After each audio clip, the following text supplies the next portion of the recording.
بسم اللہ الرحمن الرحیم۔ حکایت بیست و نہم، 29واں قصہ۔ درویش را شنیدم کی بغارِ نشستہ بود۔ شیخ سعدی رحمۃ اللہ علیہ کہتے ہیں میں نے ایک درویش کے متعلق سنا کہ ایک غار میں بیٹھا رہتا تھا۔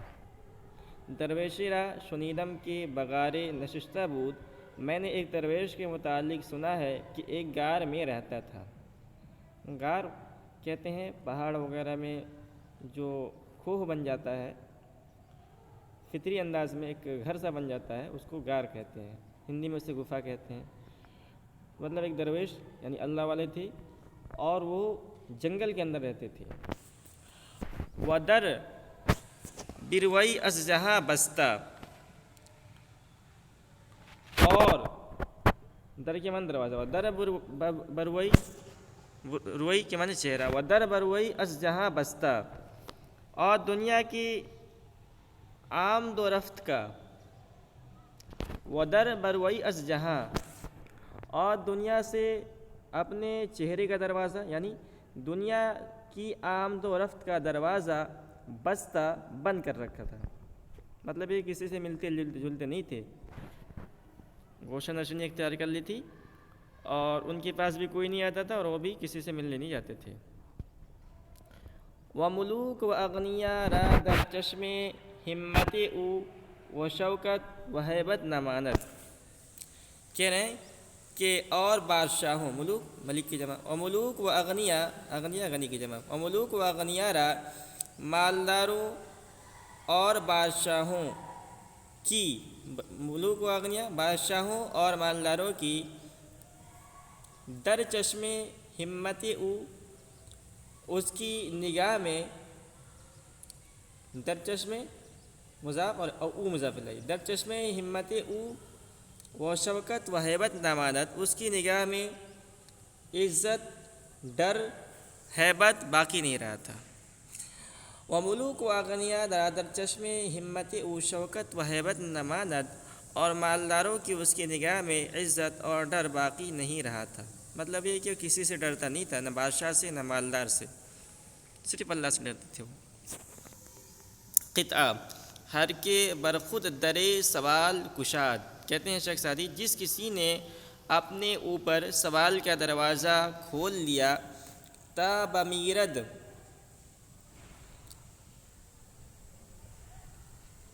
نیاز مند بود، جب تک نہ مرے، نیاز مند بود، حقیر ہو کر رہے گا۔ تو ہر کے برخود در سوال کشاد، جس کسی نے اپنے اوپر سوال کا دروازہ کھول لیا، تا بمیرد، نیاز مند بود، مرنے تک حقیر ہو کر رہے گا۔ آز کہتے ہیں حرص کو، آز وہ گزار و پادشاہی کن، حرص چھوڑ دے اور بادشاہی کر، گردن بے طمع بلند بود، جو حرص نہیں کرتا وہ سر بلند رہتا ہے۔ تو اس شعر کا مطلب یہی ہے کہ آدمی کو چاہیے کہ کسی کا احسان نہ لے، کسی سے سوال کرے گا اور اس کا احسان لے گا تو وہ آدمی محسن اس کا ناجائز استعمال کر سکتا ہے۔ اپنے اس احسان کے بلبوتے زندگی بھر وہ اس کو ذلیل کر سکتا ہے، زندگی بھر وہ احسان لینے والا اس کے سامنے سر اٹھا کر نہیں چل سکتا ہے۔ تو شیخ سعدی رحمۃ اللہ علیہ اس بات پر بہت زور دیتے ہیں اپنے حکایت کے اندر کہ کسی کا احسان نہیں لینا چاہیے، اور اہل عرب بھی کہتے تھے اتقی شر من احسن الیک، کہ احسان کرنے والے کی شر سے ڈرنا چاہیے۔ یکے از ملوک آ طرف، یکے از ملوک آ طرف اشارت کرد، کہہ رہے آ طرف اس طرف کے، یکے از ملوک آ طرف اس طرف کے بادشاہوں میں سے ایک نے اشارہ کیا کہ توقع بکرم و اخلاق مردمہ چنی است، کہ بزرگوں کے اخلاق اور کرم سے امید ہے کہ توقع بکرم و اخلاق مردمہ چنی است، کہ بزرگوں کے اخلاق اور کرم سے توقع یہی امید ہے کہ یکے با ما بنان و نمک موافقت کنند، یکے ایک مرتبہ ایک بار، ما ہمارے ساتھ، با ما ہمارے ساتھ، بنان و نمک، نان من روٹی، نمک من نمک، نمک اور روٹی کے ساتھ، یعنی کھانا کھانا، کنایتاً کھانا کھانا مراد ہے۔ یہ یکے با ما بنان و نمک موافقت کنند کہ ایک بار نان و نمک کی دعوت منظور کی جائے۔ شیخ رضا داد کہہ رہے ہیں کہ ان بزرگ نے، درویش نے وہ دعوت منظور کر لی۔ کیوں؟ وحکم آ کے اجابت دعوت سنت است، اس وجہ سے کہ دعوت کا قبول کرنا سنت ہے۔ تو مطلب یہ ہوا کہ ایک بادشاہ، جہاں وہ درویش اور اللہ والے نے گوشہ نے اختیار کی تھی، اس سے قریب ایک بادشاہ نے ایک مرتبہ شیخ سے کہا کہ بھائی جو اللہ والے درویش ہوتے ہیں ان کے اندر بہت ساری صفات ہوتی ہیں، اچھی صفات ہوتی ہیں، ان بڑی صفات میں سے ایک یہ ہوتی ہے کہ وہ ہم جیسے فقیر لوگوں کی دعوت قبول کر لیتے ہیں، تو ہماری بھی درخواست ہے کہ آپ ہماری دعوت قبول کر لیجیے۔ بادشاہ نے جب یہ بات کہی تو ان درویش نے اس نیت سے دعوت کو قبول کر لیا کہ دعوت قبول کرنا سنت ہے۔ کہ دیگر روز ملک بعذر قدومش رفت، کہہ رہے ہیں کہ دوسرے دن بادشاہ اس کی تشریف آوری کی تکلیف کے عذر کرنے کے لیے گیا۔ تو یہ لفظی ترجمہ ہوگا، دیگر روز دوسرے دن ملک بادشاہ بعذر قدومش رفت،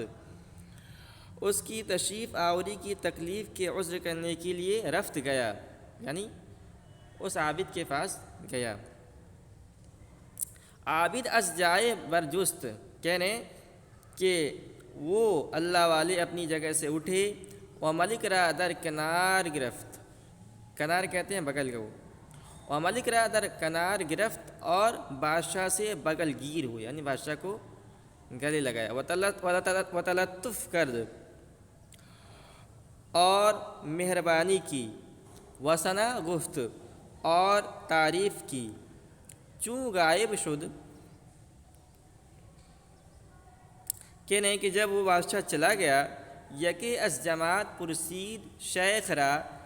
تو جو سالکین کی جماعت تھی ان درویش کے پاس، تو جماعت میں سے ایک شخص نے پرسید شیخ را، شیخ سے پوچھا کہ چندی ملاطفت امروز کے با پاشہ کر دی، کہ جتنی نرمی اور مہربانی آپ نے آج بادشاہ سے کی، خلاف عادت بود، یہ آپ کی عادت کے خلاف تھی۔ دیگر ندیدم، انہوں نے کہا میں نے کبھی نہیں دیکھا کہ اس طرح آپ کسی اور کے ساتھ کرتے ہوں۔ تو چندی ملاطفت امروز کے با بادشاہ کر دی، جتنی نرمی آج آپ نے بادشاہ کے ساتھ کی، خلاف عادت بود، آپ کی عادت کے خلاف تھی۔ دیگر ندیدم، ہم نے دوسری مرتبہ اس سے پہلے کبھی ایسی آپ کی عادت نہیں دیکھی تھی۔ گفت، یعنی سالکین کو شکایت ہو گئی کہ آپ نے ایک دنیا دار کی عزت کی، اور آپ نے اس سے پہلے ایسا کبھی نہیں کیا تھا کہ کسی دنیا دار کے آنے سے آپ نے اس کی عزت افزائی کی ہو، گلے لگایا ہو۔ گفت، تو ان بزرگ نے کہا نہ شنیدی آ کے یکی از صاحب دلا گفت است، کیا تم نے نہیں سنا ہے وہ بات جو ایک صاحب دل یعنی ایک اللہ والے نے کہی ہے؟ کیا کہی ہے؟ ہر کے ابر سمات بنشستی، سمات کہتے ہیں دسترخوان کو، تو ہر کرا، یہ ہر کرا ہے، ہر کرا بر سمات بنشستی، نشستن سے ہے، اور ہر کرا یہ ہر کے اورا کا مخفف ہے، ہر کرا بر سمات بنشستی، تو جس کے دسترخوان پر بیٹھا، واجب آمد بخدمتش برخاست، اس کی تعظیم کے واسطے اٹھنا ضروری ہے۔ تو میں نے ان کی تعظیم اس لیے کہی کہ ایک اللہ والے نے، ایک بزرگ نے جو بات کہی ہے، جو نصیحت کی ہے کہ آدمی جس کے دسترخوان پر بیٹھے تو اس کی تعظیم کے واسطے اٹھنا ضروری ہے، اس کی تعظیم کرنا چاہیے۔ تو میں چونکہ بادشاہ کے دسترخوان پر بیٹھا ہوا تھا بادشاہ کی طرف سے دعوت تھی اس لیے میں اٹھا۔ اس کے بعد یہ مثنوی ہے، گوشت تواند کے ہمہ عمرے ہوئے، کہہ رہے ہیں کہ کان کے لیے، کان یہ طاقت رکھتا ہے، گوشت توانت کان یہ طاقت رکھتا ہے کہ ہمہ عمرے ہوئے، کہ اپنی تمام عمر میں، یہ تو لفظی ترجمہ ہوا ہے، ترجمہ ہوگا گوشت توانت کے ہم عمرے ہوئے، کان کے لیے یہ بات ممکن ہے کہ تمام عمر نہ شنود آواز دف و چنگ و نئے، دف چنگ اور نئے کی آواز نہ سنیں۔ تو دف تو آپ جانتے ہیں یہ ڈھول کی طرح ہوتا ہے، ڈھول نہیں ہوتا ہے، ڈھول کی طرح ہوتا ہے، اور چنگ یہ ایک قسم کے باجے کی دھن کو کہتے ہیں، اور نئے بھی ایک قسم کے دھن کو کہتے ہیں۔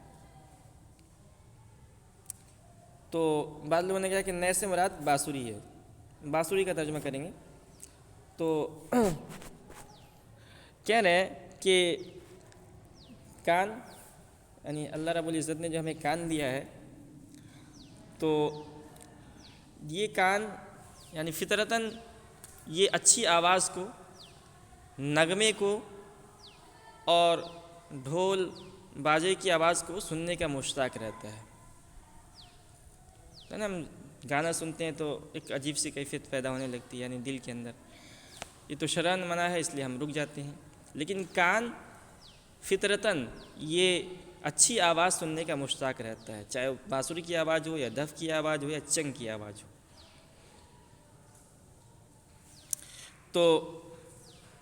لیکن اس کے باوجود بھی کان کے لیے ممکن ہے کہ کان جو ہے تمام عمر ایسی آواز نہ سنیں، بھدی آواز ہی سنیں، ایسا ممکن ہے۔ اس کے بعد ہے دیدہ شکیبت ز تماشائی باغ، دیدہ کہتے ہیں آنکھ کو، دیدہ شکیبت ز تماشائی باغ،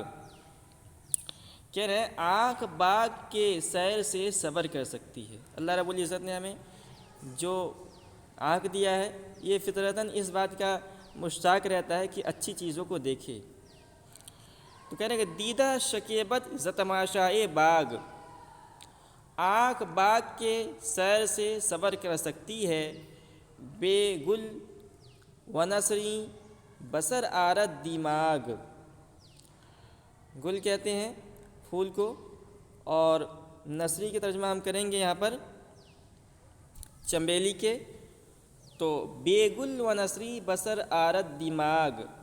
گلاب اور چمیلی کے بغیر دماغ بسر کر سکتا ہے۔ تو دماغ جو ہوتا ہے وہ اچھی خوشبو سننے کا یعنی اچھی خوشبو جائے تو دماغ معطر ہو جاتی، دماغ کو اچھا لگتا ہے، لیکن وہ بھی بغیر گلاب اور چمیلی کے پھول کے بغیر رہ سکتا ہے۔ تو کان اچھی آواز سننے بغیر رہ سکتا ہے، ممکن ہے۔ آنکھ یہ باغوں کی سیر اور اچھی چیز دیکھنے سے رک جائے، یہ بھی ممکن ہے۔ دماغ یہ اچھی خوشبو دماغ تک نہ پہنچے، یہ بھی ممکن ہے۔ اس کے بعد ہے گر نبود تو گر نبود بالش آگندہ، بال کے اصل معنی آتے ہیں بال کے، پر کا بھی ترجمہ کرتے ہیں، اور آگندہ کا ترجمہ کریں گے تکیے سے، تو بالش آگندہ یعنی پروں کا بھرا ہوا تکیہ، مراد نرم تکیہ۔ گر نبود بالش آگندہ پر، اگر پروں سے بھرا ہوا تکیہ نہ ہو، خواب تواکد حجر زیر سر، تو پتھر سر کے نیچے رکھ کر سو سکتے ہیں۔ ورنہ بود دلبر ہم خوابہ پیش، دلبر معشوق کو کہتے ہیں، تو ورنہ بود دلبر ہم خوابہ پیش، اور اگر ساتھ سونے والا، ہم خوابہ ساتھ سونے والا، ورنہ بود دلبر ہم خوابہ پیش، اور اگر ساتھ سونے والا معشوق موجود نہ ہو، دست وا کرد با آغوش خیش، تو پتھر سر کے نیچے رکھ کر سو سکتے ہیں۔ ویں شکم بے ہنر و پیچ پیچ، کہہ رہے ہیں اور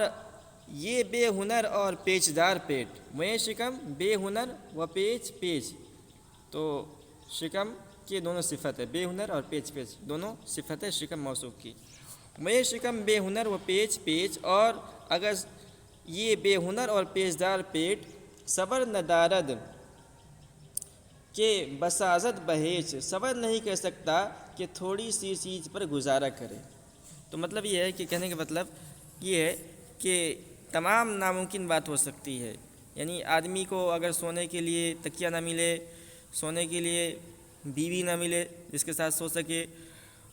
دیکھنے کے لیے اچھی اچھی چیزیں نہ ملے، سننے کے لیے اچھی اچھی چیزیں نہ ملے، اچھی خوشبو نہ سونگے، تمام چیزیں ممکن ہیں، مگر